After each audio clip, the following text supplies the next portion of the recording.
Also, it makes me quite angry when I see the idea of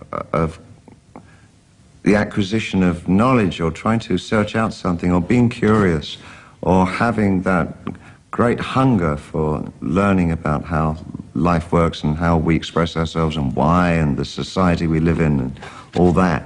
When that's put down as being something too elitist or something, you know, and I think, am I becoming, you know, one of those crotchety old men? But then I think, no, because when I was 20, 21, whatever, I was the same. And it used to make me so mad when people didn't have any interest, seemingly, in anything about how they lived, or where they lived, or why they lived, and all that. But certainly as the common, the Bible for American media, which I do know quite a lot about because I live there, they take it as a rule of thumb that ignorance is bliss. And they throw that back at their teenage audience. Whether or not it's entirely true that those teenagers are receptive to that, I don't really know. But definitely from the media, the message is it's cool to be dumb.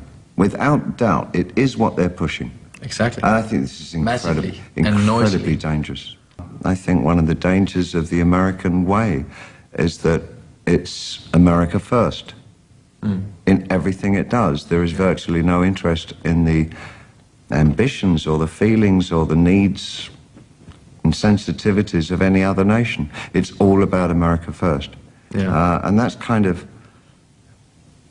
scary, you know, as we know in Europe. You know, I think this is one of the major things that makes us resent the Americans so much. It feels as though everything they do is about America only.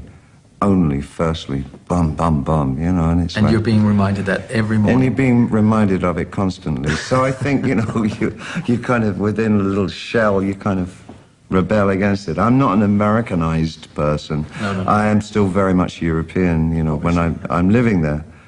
And I very quietly try and tell people they're wrong about things. But you have to be so quiet over there.